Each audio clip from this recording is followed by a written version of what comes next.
Hi, how's everyone out there doing today? I am so super happy to be here with the amazing, marvelous Mel Kelly, author of fantastic books. We are getting our workout on today with Mel's disastrous life coaching advice on a bad exercise, everyone. Welcome, Mel Kelly. Thank you, Amy. It's a pleasure and privilege to be here with the amazing Amy Hamilton, the amazing author of these two amazing books, The Project Manager and The Consummate Communicator. So, yes, looking forward to giving you some terrible, disastrous advice today. Looking forward to get going. So, Mal, last week we talked about disastrous dieting tips, and we kind of concluded with, what you would not want to do is intake all these calories and then actually burn them off. So, I am No, so that's looking forward to your disastrous exercise tips. So, can you give us a couple tips on how to make sure that you appear to be working out but don't actually burn any calories? Yeah. I mean, all this stuff, this conventional wisdom is, you need to exercise, I don't know, 2, 3 times a week or a little bit every day. I mean, this is all very, very well and good if you want to live a healthy lifestyle, but it's all very boring. What you need to go for is you need to actually go for a more positive way of doing things. And a positive way of doing things is don't do any exercise at all. Because if you do sport, the chances are you're going to get yourself injured. You're going to work up a sweat. You're going to, have to waste money because you have to buy sports clothes. You're going to have to eat more food because you get more hungry. I mean, there's just so many negatives around sports. I mean, you get the occasional sports high or whatever, but it's all completely overrated because then the problem is as it goes down, you need to do it again and you're back to the same problem again. Is it's going to get hot, you're going to get sweaty, you have to eat more food, and it's just that vicious cycle. So it's basically just don't bother doing the sport is really the main thing. And yeah, you stay injury free by doing no sport. Perfect.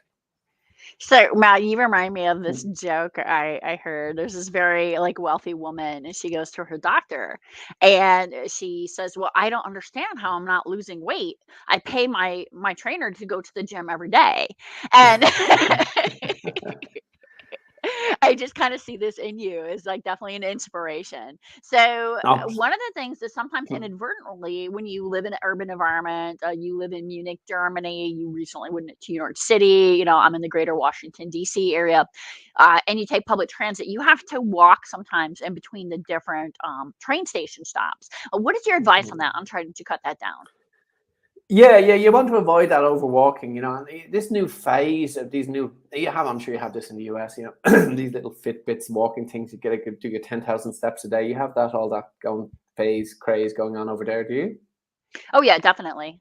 Yeah. I mean, this is completely, I mean, it's counterproductive. I mean, too much walking, you're going to damage your knees and joints and all that sort of stuff. I mean, come on, keep away from that sort of stuff. You have people even hoovering the house just to get up their steps, to get up their 10,000 steps. I mean, this is just part of a conspiracy to brainwashing the people into believing that they need to do 10,000 steps a day. So where that comes back to, if you're on public transport and there's a risk that you might have to walk and people will tell you that it's healthy, don't listen to them. Get yourself a little electric scooter or something like that.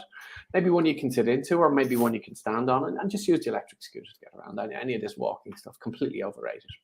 So, Mel, you bring up a great point. Here in the Washington, D.C. area, we have little scooters that you can get all the time. These little electric scooters. They have little stands everywhere.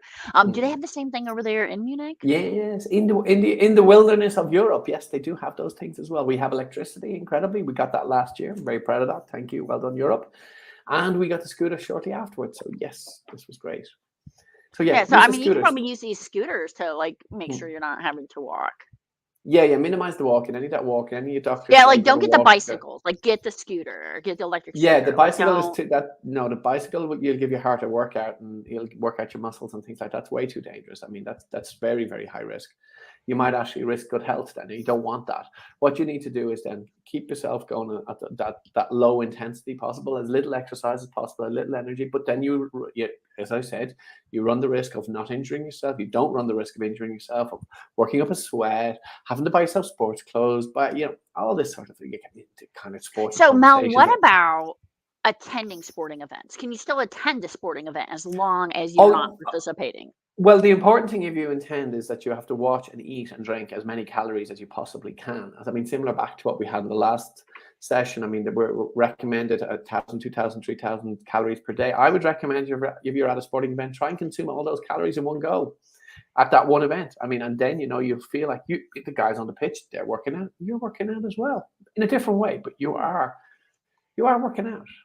Yeah, I mean, as long as you're doing, like what is it called, the 16-ounce curl, you're constantly, getting that workout in, right? You're So, getting that and workout. maybe you should switch arms so you're like getting a little bit of balance in there. Exactly. You don't want to be injuring that elbow or a shoulder. My goodness, that'd be Mhm. terrible. Like that'd be disaster. God's sake. So, Mel, what if you live in a building that has multiple floors? Like, how do you avoid the stairs? Oh, you need to get a lift. Or you get a little chair on the lift. If it's your own, maybe get a chair installed or something like that. You see it in the movies, they get the electric chairs that go up the Hmm. stairs, for the older people. You can do that, like in your 20s or 30s. I mean, walking upstairs is completely overrated. And if you live in a building, make sure it has a lift. And if it doesn't have a lift, change the building. There you go. And if you live in a house, I mean, maybe you should consider just moving to a house that doesn't have multiple floors. Yeah, don't go to houses on a single floor. Don't go this thing of duplex or multiple floors, stairs. Oh my goodness. I mean, whoever came up with that? It's terrible. Terrible. I mean, whatever. I mean, we have inertia and laziness for a reason. Laziness is good. People tell us sport's good. No, it's not. Why do we all? You don't wake up in the morning saying, "Let's go for a run." You wake up in the morning saying, "I want to stay in bed for another half an hour or so." I mean, this is the thing. It's our natural state.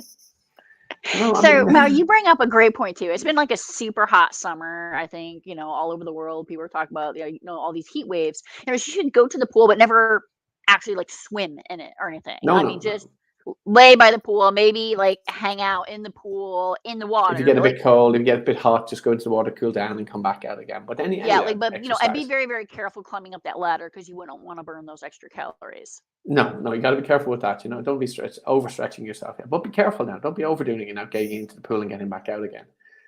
Dangerous. Yeah, like definitely minimize Mm. that kind of, activity. Yeah, minimize that activity. You wouldn't want to take any risk of getting anywhere close to good health. That's really bad. It's really, really bad.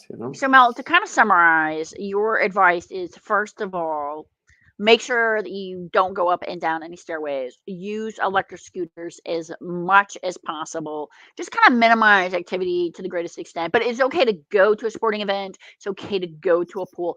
Just don't actually participate in physical activities. And you're going to remain injury free. That's the point. You're not wasting money on That's sports clothes. You remain injury free. And yeah, what else? And then you don't get the addiction to wanting to do sport the next day. You see, that sport thing is just it's a vicious circle. wonderful. Thank you so much for your time, Mel. And next week when we talk, we're going to kind of go back into Mel's current book is out. It is Disastrous Interview Tips. And what we want to talk about is how to have disaster relationships with your coworkers. How can you completely implode your abilities in the office so that you do have to use these interview tips and look for a new job. So thank you so much, everybody. Appreciate your time today. Love talking to you, Mel. Have a Great. wonderful